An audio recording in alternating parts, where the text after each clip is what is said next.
아멘. 계속해서 우리 6번째 주기도문 강해 이어가겠습니다. 오늘 제목이 뭐죠? 오늘 제목 한번 같이 읽어보실까요? 시작. 우리에게 일용할 양식을 주시옵고.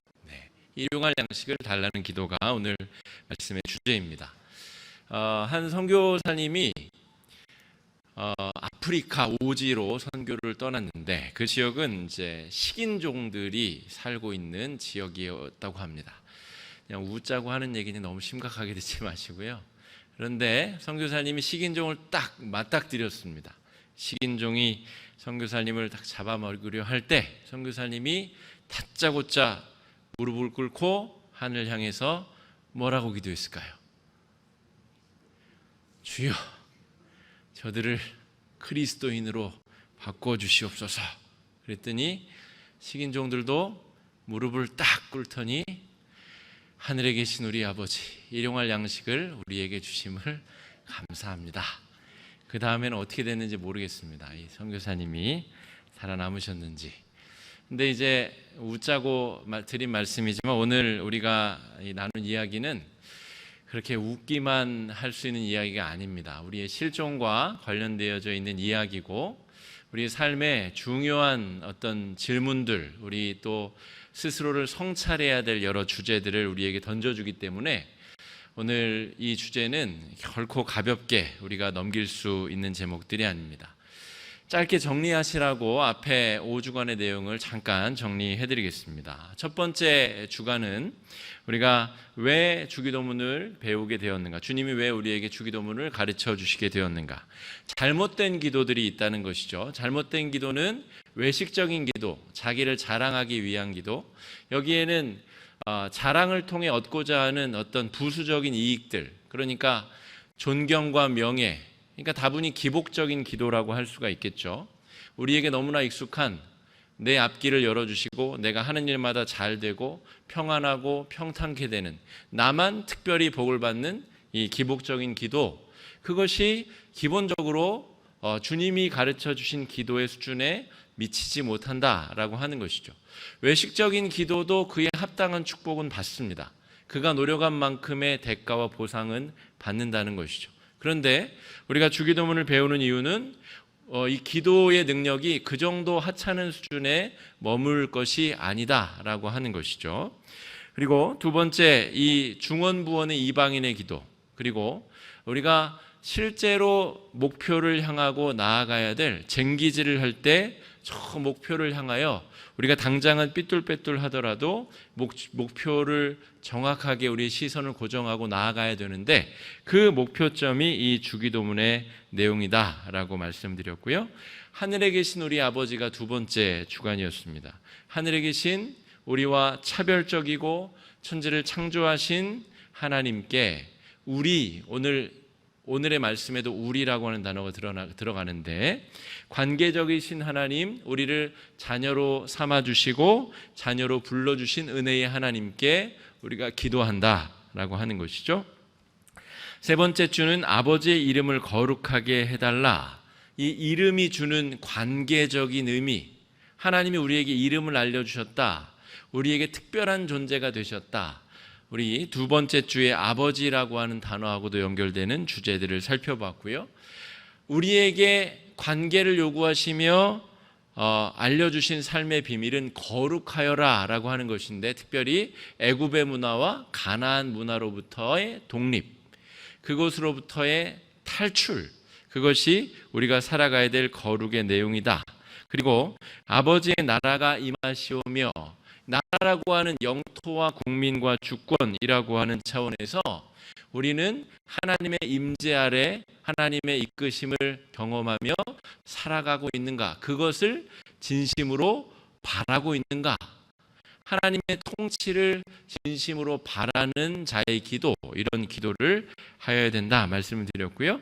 지난주에는 아버지의 뜻이 하늘에서와 같이 땅에서도 이루어진다, 더 구체적으로 하나님의 마음에 공감하려고 애쓰는 성도의 삶, 그 사람의 삶이 천국이 될 수 있다라고 하는 이야기를 우리가 나누었습니다. 오늘은 우리에게 일용할 양식을 달라라고 하는 기도인데요. 앞쪽에 세 가지 기도는 하나님 아버지와 이름, 그분의 통치와 나라에 관련된 세 문장의 기도였고, 오늘부터 살펴볼 이 세 문장의 기도는 우리 자신과 관련된 기도, 드디어 우리도 마음껏 주십시오라고 기도할 수 있는 이제 준비가 된 것입니다. 그 첫 번째 문장이 오늘 우리에게 일용할 양식을 주시옵소서라고 하는 내용의 기도입니다. 먼저 우리에게라고 할 때 우리를 다시 한번 살펴보겠습니다. 우리 두 번째 주에 하늘에 계신 우리 아버지라고 할 때 우리라고 하는 단어를 살펴봤는데, 우리는 이 관계적인 용어입니다. 관계, 하나님과 나라고 하는 관계 안에 사용되는 단어가 우리라고 하는 것이죠. 그러니까 우리나라 사람들은 실제로 굉장히 성경의 문화와 굉장히 익숙한 문화권의 사람들입니다. 아내를 표현할 때도 우리 아내, 우리 아이 이렇게 얘기하잖아요. 그게 대가족 중심 문화에 함께 살던 문화에 익숙하기 때문에 내 아내, 내 자식, 내 새끼 이런 표현보다는 우리의 것, 우리 아내, 우리 뭐 이상하잖아요, 표현이. 우리 자식, 우리 아들. 그런데 우리라고 하는 표현이 성경에서 의도하는 그 느낌이 우리 민족, 이 한민족의 성품과 이 생활 문화 습성 가운데 깊이 녹아져 있다라고 하는 것이죠. 그럼 잘 생각해 보시면 인간이 태어나서부터 죽을 때까지 이 우리라고 하는 관계를 벗어나서 존재할 수 있는 인간은 없습니다. 사람이 어떻게 태어나죠? 어머니 아버지가 사랑해서, 혹은 사랑하지 않아도 어떤 성적인 관계, 그것도 관계입니다.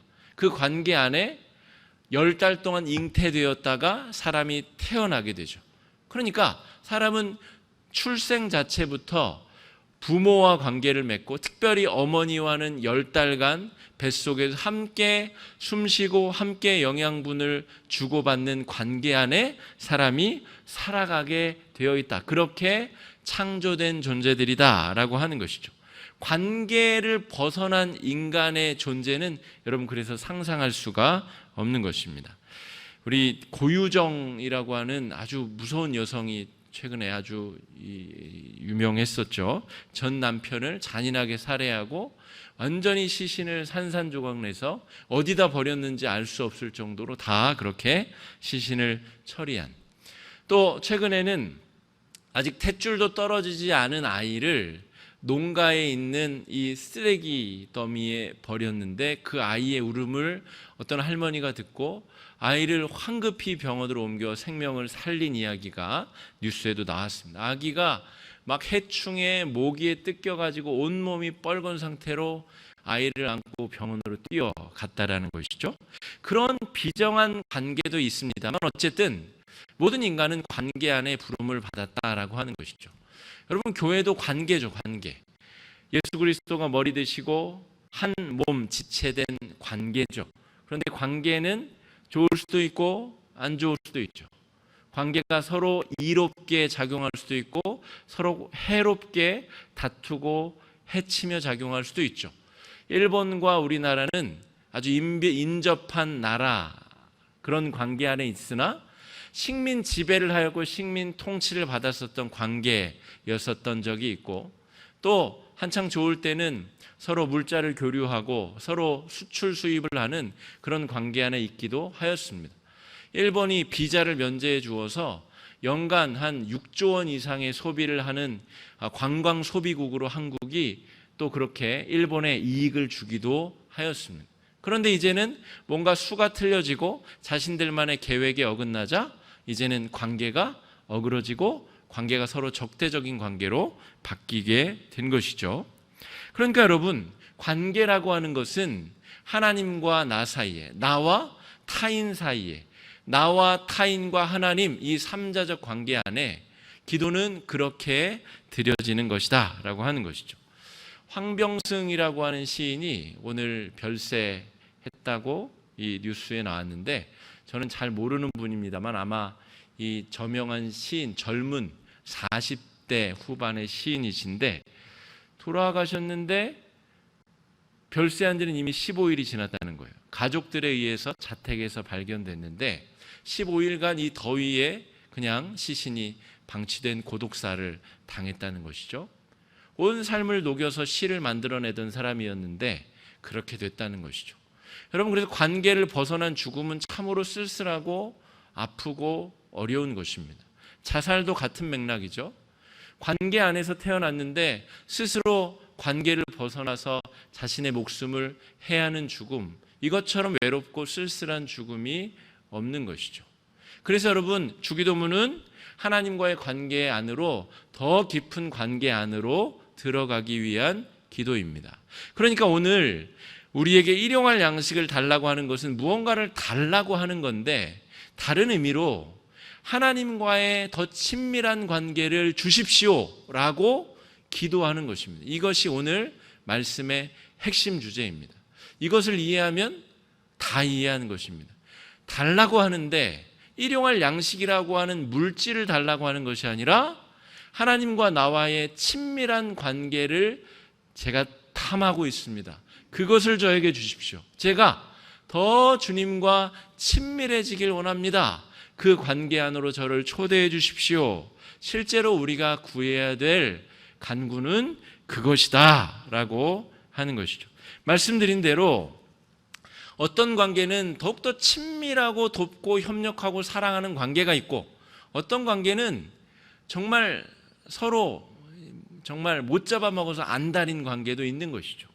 여러분, 가만히 있으면 사람은 죄 짓는 관계로 나아가도록 되어 있습니다.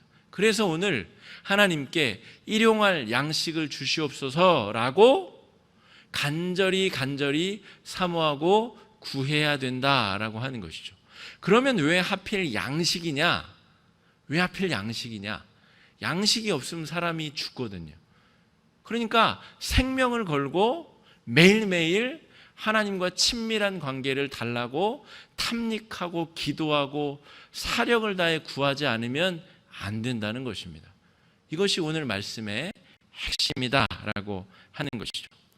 여러분, 관계 안에서 우리에게 일용할 양식을 주십시오 라고 하는 그 간구는 하나님과 나와의 관계 안에 더 친밀한 관계에 대한 탐닉이기도 하지만, 저번에 한번 말씀드렸던 삼자적 관계 있잖아요. 하나님과 나와 이웃, 하나님과 나와 피조물, 이 삼자적 관계 안에 우리가 일용할 양식을 달라고 또한 기도해야 된다라고 하는 이 이중적인 의미가 있습니다. 이를테면 하나님과의 관계가 친밀해진다는 것은 앞서 우리가 지지난주에 살펴본 대로 아버지의 나라가 임한다는 것이고 하늘의 뜻이 이 땅 가운데 이중적으로 임한다는 것인데, 그것의 의미는 무엇이냐면 하나님의 뜻에 목말라 한다는 것이죠.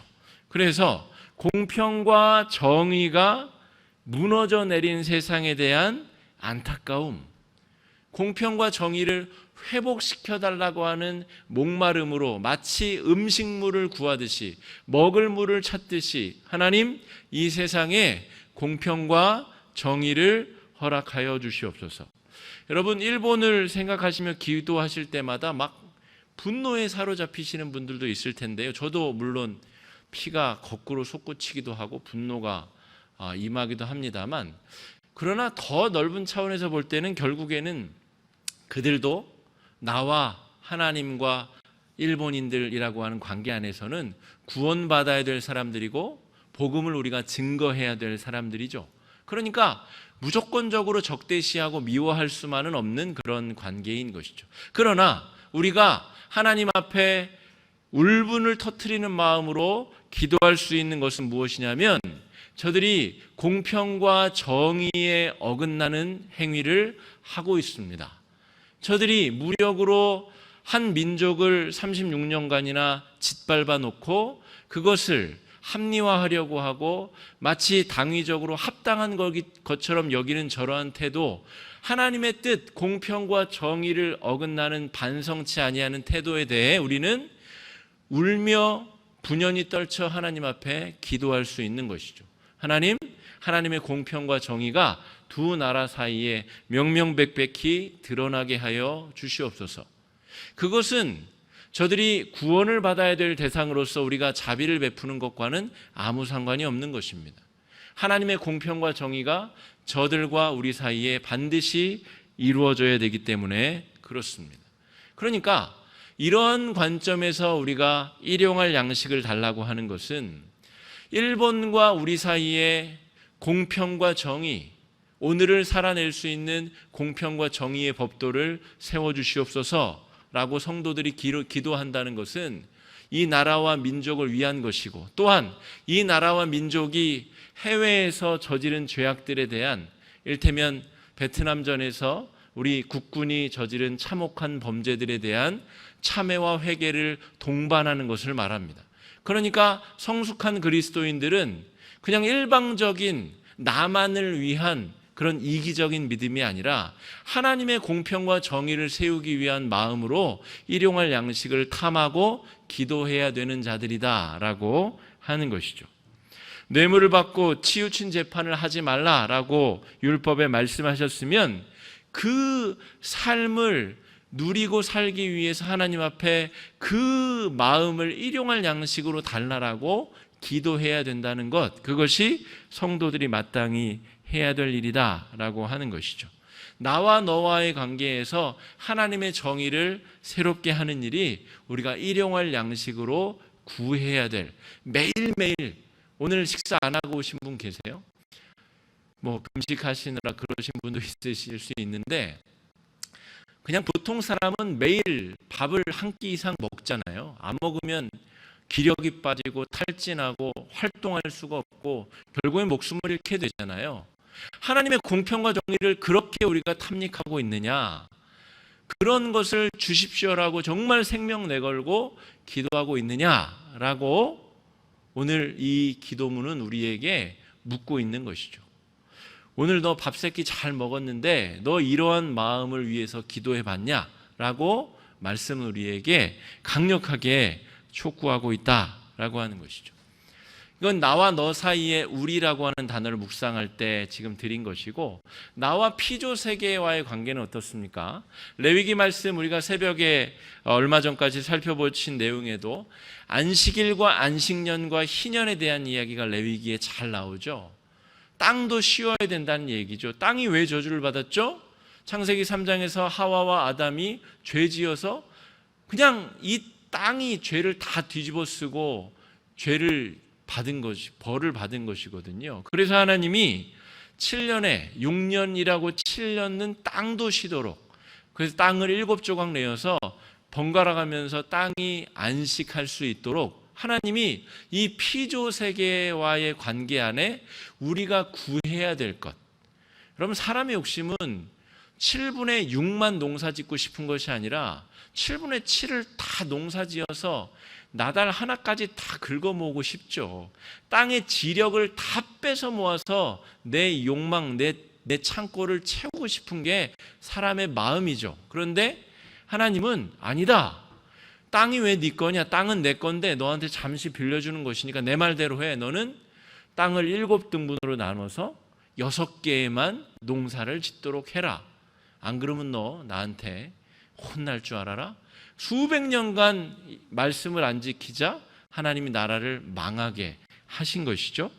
하나님은 인간과 이 피조세계 관계 안에서도 일용할 양식을 탐하고 구하도록 우리에게 초대하시고 초청하신다라고 하는 것이죠. 여러분, 저는 이제 설교 준비 때문에도 그렇고 다양한 종류의 신문 자료들을 많이 읽으려고 합니다. 그러다 보면 사실은 이런 내용은 좀 안 읽었으면 좋았을 뻔했다 하는 내용들이 있어요.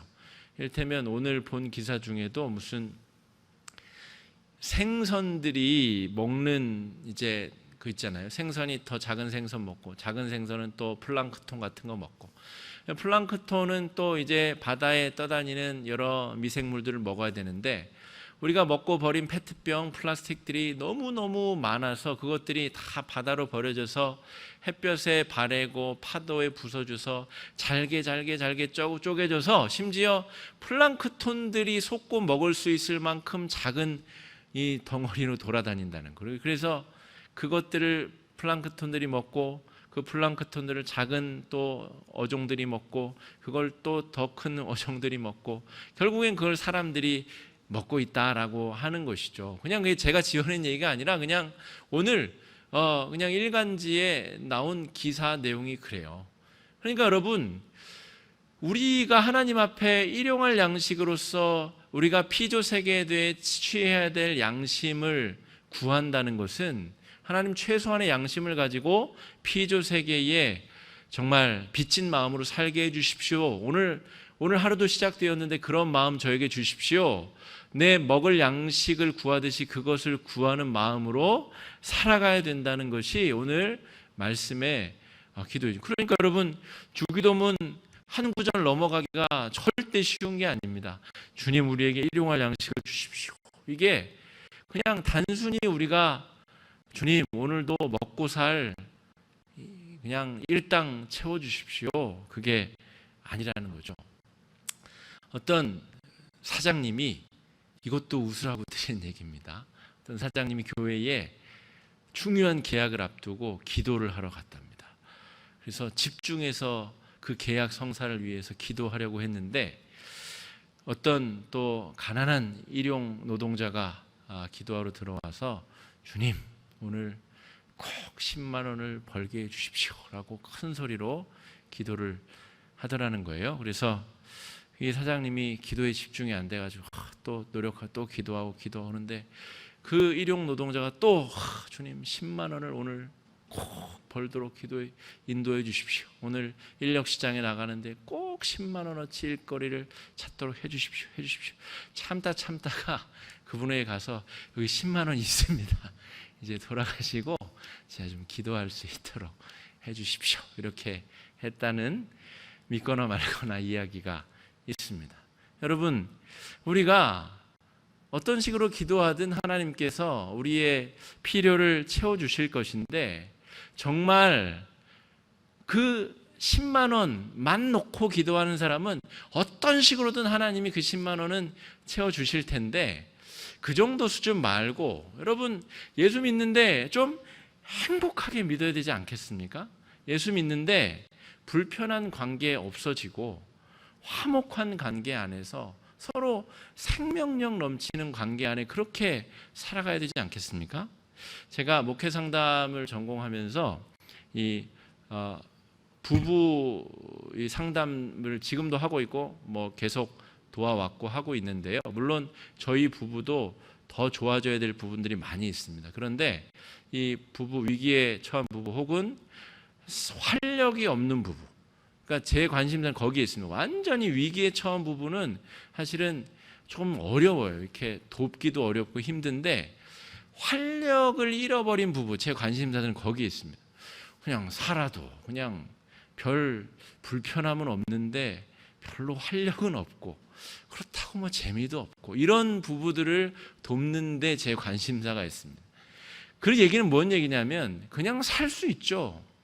그냥 아침에 일어나서 이 닦고 세수하고 출근했다가 뭐 가족 애들 한번 안아주고 또 TV 보다가 잠들 수 있죠. 그런데 하나님이 창조하신 건강한 과정은 살수록 활력이 생겨야 되는 활력.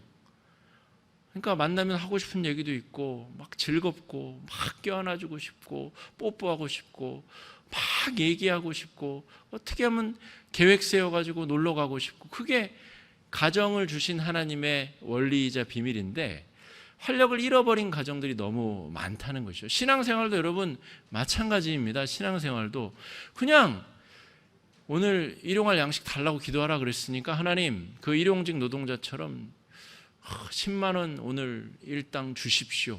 그거 주시면 하나님 그걸로 끝이 아니라 그 이외에도 일용할 양식으로 우리가 구해야 될 게 너무너무 많다는 것이죠. 예수를 즐겁게 활력 있게 생명력 있게 그렇게 믿어야 되지 않겠습니까?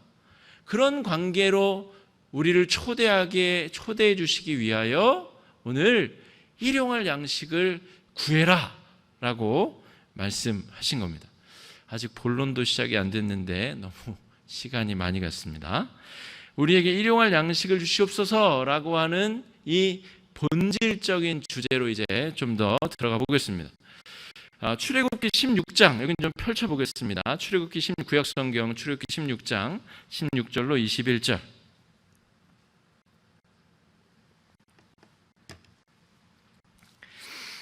예, 우리 한번 한 목소리로 같이 한번 읽어보겠습니다. 16절로 21절입니다. 시작.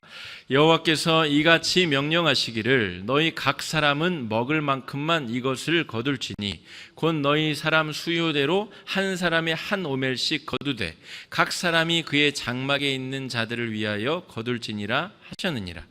이스라엘 자손이 그같이 하였더니 그 거둔 것이 많기도 하고 적기도 하나 오멜로 되어본즉 많이 거둔 자도 남음이 없고 적게 거둔 자도 부족함이 없이 각 사람은 먹을 만큼만 거두었더라. 모세가 그들에게 이르기를 아무든지 아침까지 그것을 남겨두지 말라 하였으나 그들이 모세에게 순종하지 아니하고 더러는 아침까지 두었더니 벌레가 생기고 냄새가 난지라 모세가 그들에게 노하니라. 그러니까 일용할 양식에 관련된 말씀을 볼 때는 반드시 출애굽기 16장, 민수기 11장을 같이 보셔야 되는데 출애굽기 16장 이 내용이 뭐냐면 광야 생활에 백성들이 먹을 것을 걱정했다는 거예요. 먹을 것. 걱정이 되죠. 광야에 하나님이 구름기둥, 불기둥 일으키셔서 가라 그러면 움직여 가야 되는데 농사를 지을 수가 있어요. 돌아다니는 소떼가 있어요. 양떼가 있어요. 그냥 딱 굶어 죽기 쉬운 상황인 것이죠. 일용할 양식은 그러한 상황에 하나님의 백성들이 드리는 기도다라고 하는 거예요. 여러분 100년치 먹을 게 있어요. 그런데 일용할 양식을 뭐하러 기도해요? 그죠? 기도할 이유가 없죠. 하나님 100년치 양식 잘 간수케 하여 주시옵소서. 하나님이 그렇게 기도를 안 가르쳐 주시고 부자나 가난한 자나 있는 자나 없는 자나 똑같이 예수 믿으면 이 기도를 드려야 되는데 일용할 양식을 구해야 된다. 굉장히 영적인 의미가 들어있는 겁니다. 일용할 양식은 요 출애굽기 16장의 만나와 메추라기 사건으로 돌아가야 돼요. 만나는 이스라엘 백성들이 먹을 것을 염려할 때에 하나님이 하늘로부터 내려주셨어요.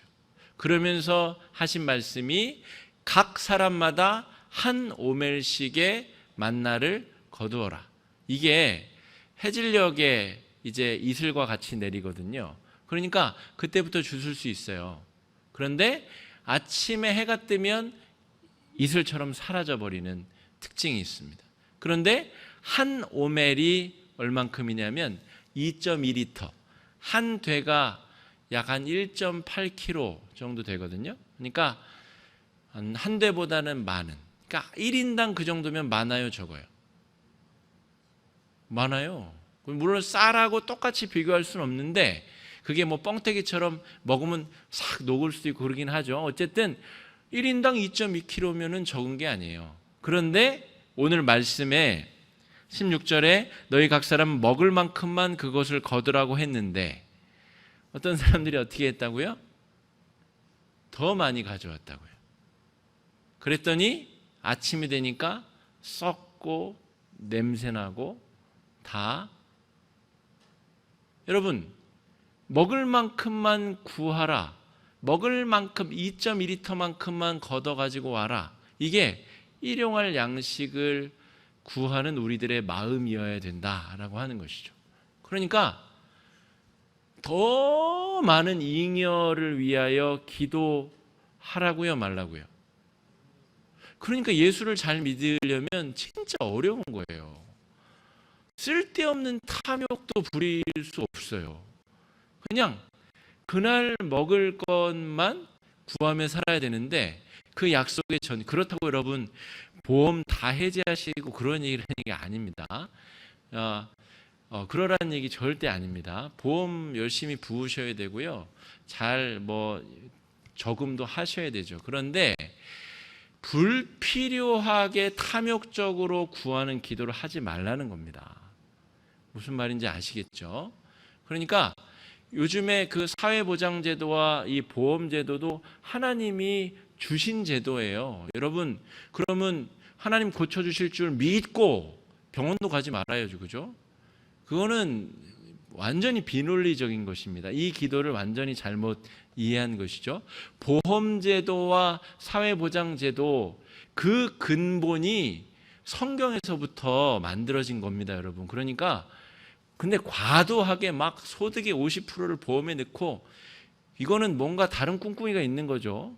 보험 사기를 계획하거나 그러지 않은 이상 50%씩 보험 들고 하겠습니까?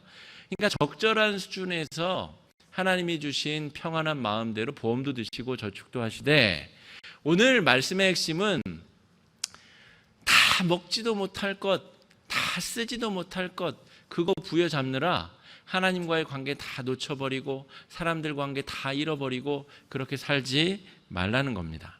여러분, 아무리 위대한 사람도 한 번에 먹을 수 있는 분량이 정해져 있어요. 그죠? 아무리 대식가라도 무한정 먹을 수 없는 겁니다. 그러니까 하나님이 그렇다고 야박하게 만나를 주신 게 아니에요. 한 사람당 200그릇씩만 가져와라. 그렇게 안 했어요. 2.2kg씩 쌀 한 대박, 1인당 하루에 한 대박씩 하나님이 주셨다니까요.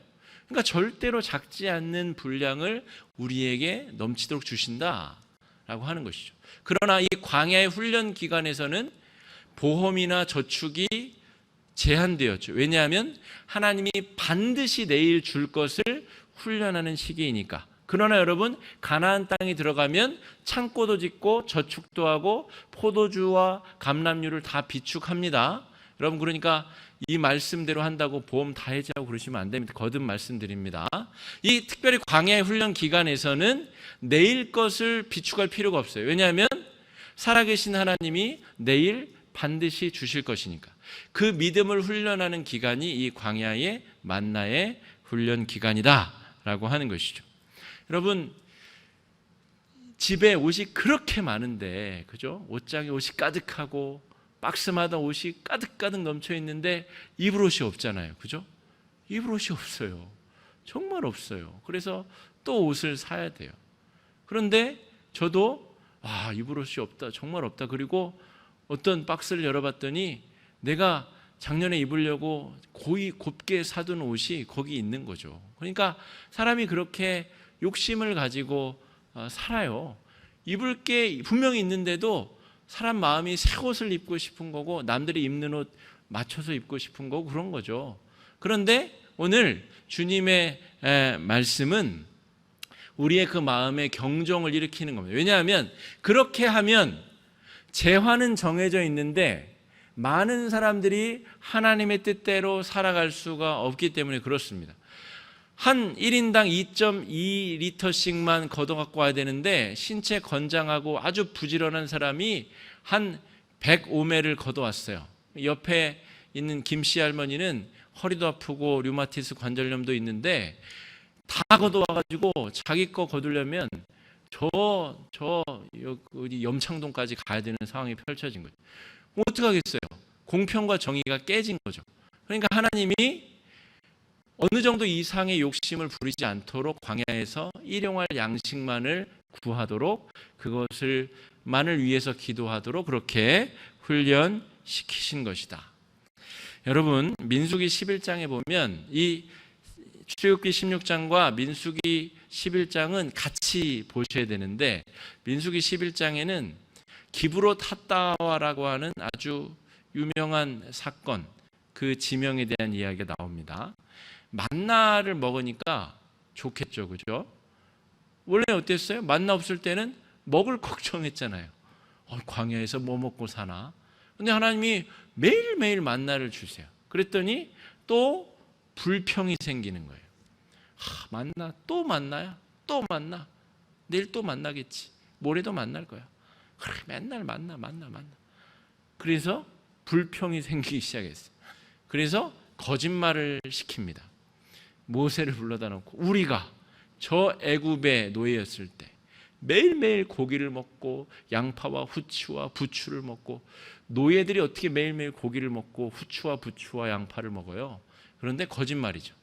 이 욕심이 낳은 이 과도한 상상력이 과거의 역사를 왜곡시킨 겁니다. 그래서 그렇게 하자 하나님이 그래? 한번 배 터지도록 먹게 해줄까? 그리고 메추라기를 보내셨는데 1m가 쌓이도록 이렇게 보내주세요. 여기도 한번 찾아보시죠. 민수기 11장입니다. 민수기 11장. 정말 기가 막힌 내용이 써 있습니다. 우리가 우리 마음이 이래요.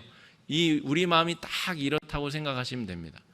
더도 말고 덜도 말고 딱 민수기 11장의 탐욕스러운 이스라엘 백성의 마음이 일용할 양식을 달라고 그냥 맨날 기도만 하고 입으로만 기도하는 우리의 마음과 똑같다라고 하는 것이죠.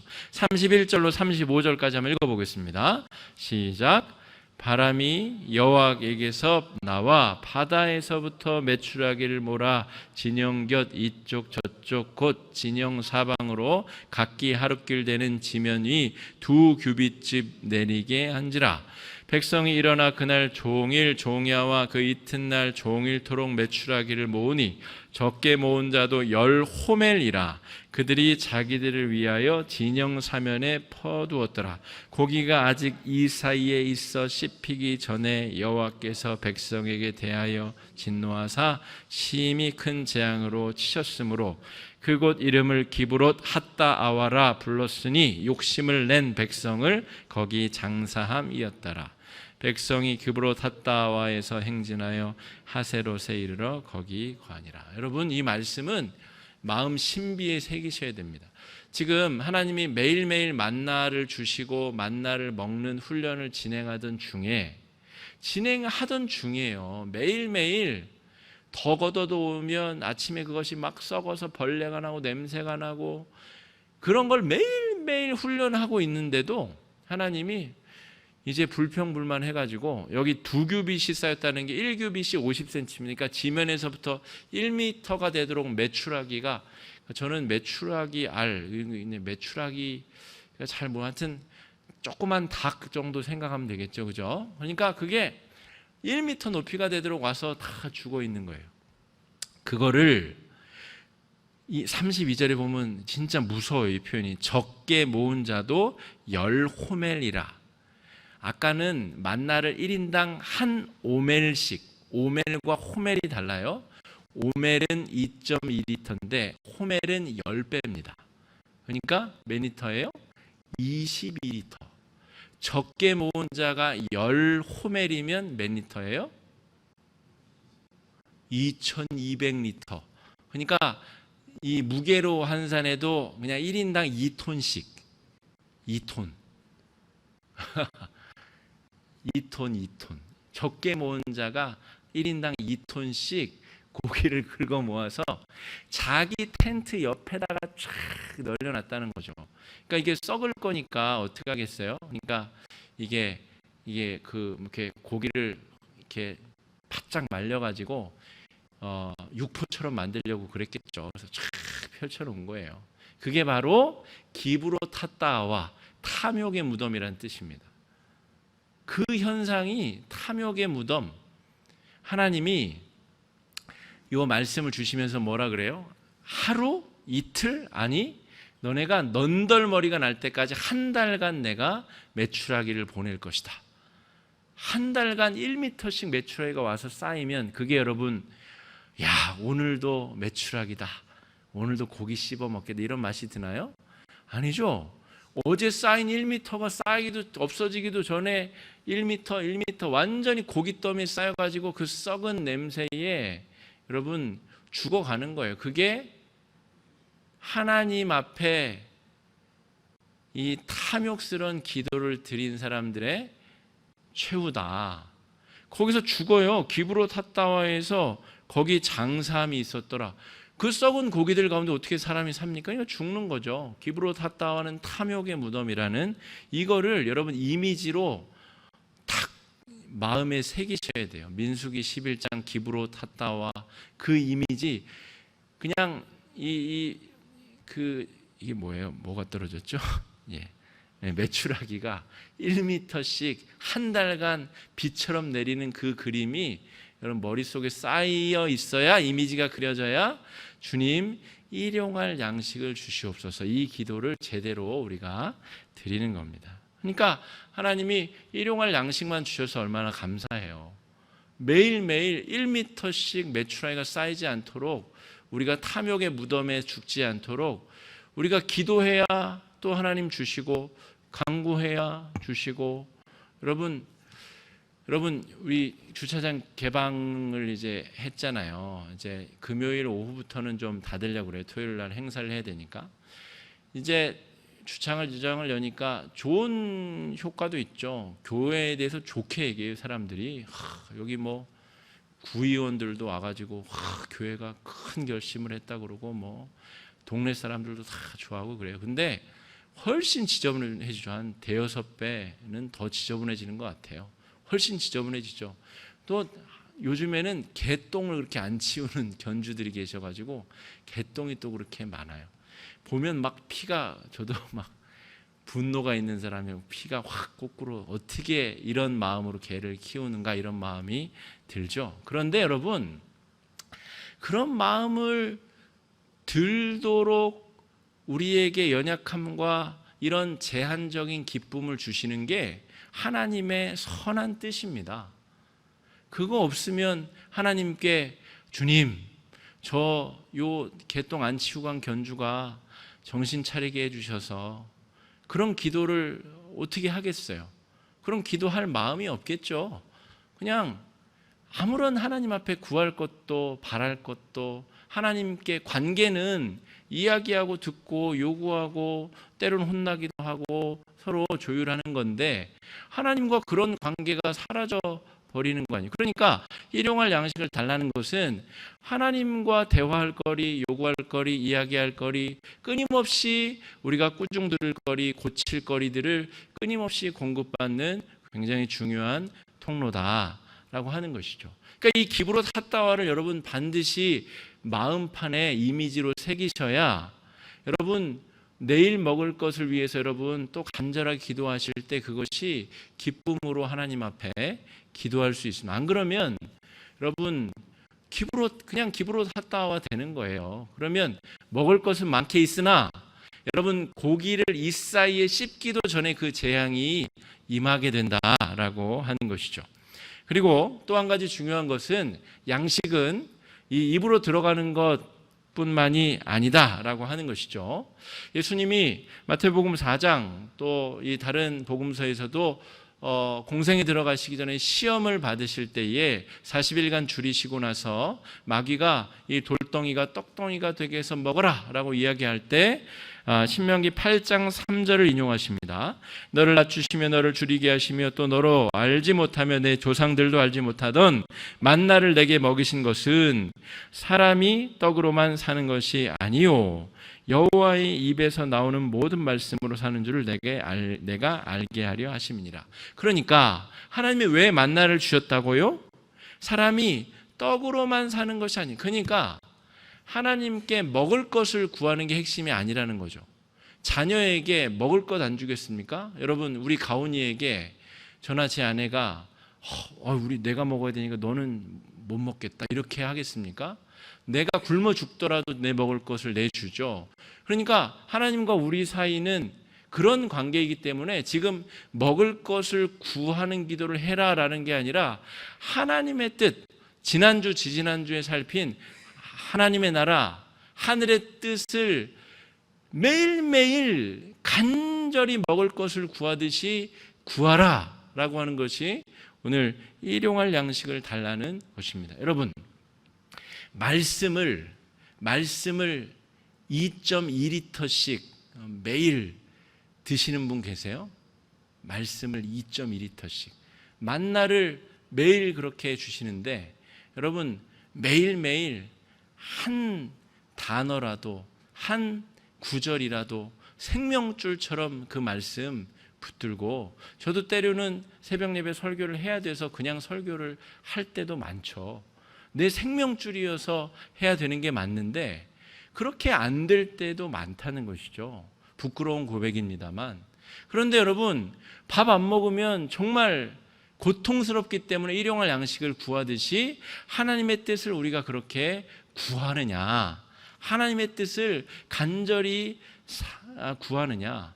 오늘 민수기 11장에서 이 220리터씩 하나님께서 이 엄청난 많은 양의 메추라기를 보내주셨는데 그거 말씀으로 여러분 매일매일 성경 한 권씩 다 읽으시겠습니까? 먹지도 못하는데 우리가 엉뚱한 것을 구하는 것은 아니냐라고 하는 것이죠. 먹을 것을 구하듯이 필요를 구하듯이 하나님의 뜻을 우리가 생명의 양식으로 구해야 된다. 하나님의 뜻을 구하지 않고는 하나님의 백성으로 살아갈 수가 없다라고 하는 것입니다. 여러분, 말씀을 구한다는 것은 말씀의 목마름, 말씀의 배고픔이 있어야 되는 것입니다. 그것은 우리의 삶의 자리에서 획득되어지는 목마름이자 배고픔입니다. 그러니까 교회 안에서 성도 간에 관계 어려움이 있어요. 관계 어려움이 있을 수 있죠. 그것이 목마름이고 배고픔입니다. 사업을 하는데 사업이 잘 안 돼요. 그게 삶에서의 목마름이자 배고픔인 거죠. 내가 이렇게 하고 저렇게 하는데 어려움과 환난과 자녀를 잘 기르려 하는데 자녀가 믿음에서 점점점 벗어나요. 그게 바로 우리가 목마름이자 배고픔이다라고 하는 것이죠. 그래서 성경을 파고들고 말씀에 천착하고 또 기도하고 하늘의 뜻을 우리가 밥을 구하듯이 물을 구하듯이 그렇게 찾게 되는 것, 그것이 오늘 일용할 양식을 우리에게 주시옵소서라고 하는 기도의 내용이다라고 하는 것입니다. 여러분, 제가 간단한 기도 한 가지 가르쳐드리고 오늘 말씀을 좀 마치겠습니다. 교회 역사 가운데 아주 단순하면서도 중요한 기도의 전통이 있습니다. 화살 기도라고 하는 것인데, 떼제 수도원에서 주로 단순한 찬송과 함께 드려지는 기도회의 내용입니다.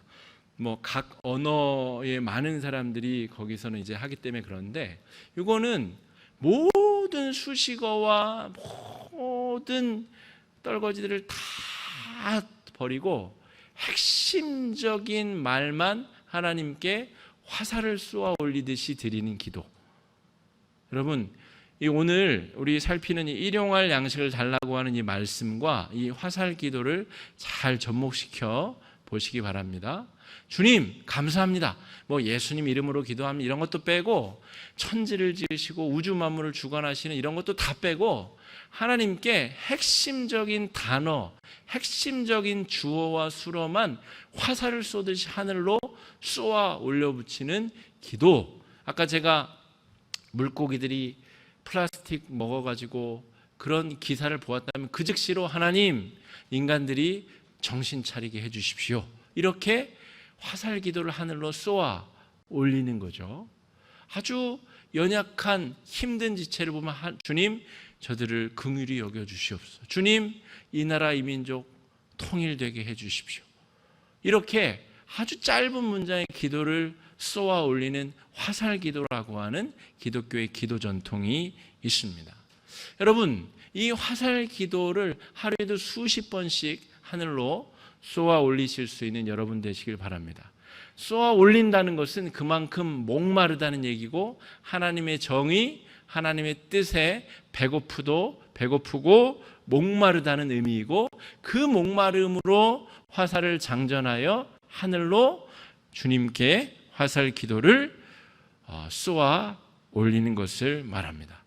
여러분, 하나님의 뜻에 내일 하루도 많이 배고파 하시고 많이 목마르실 수 있기를 간절히 바랍니다.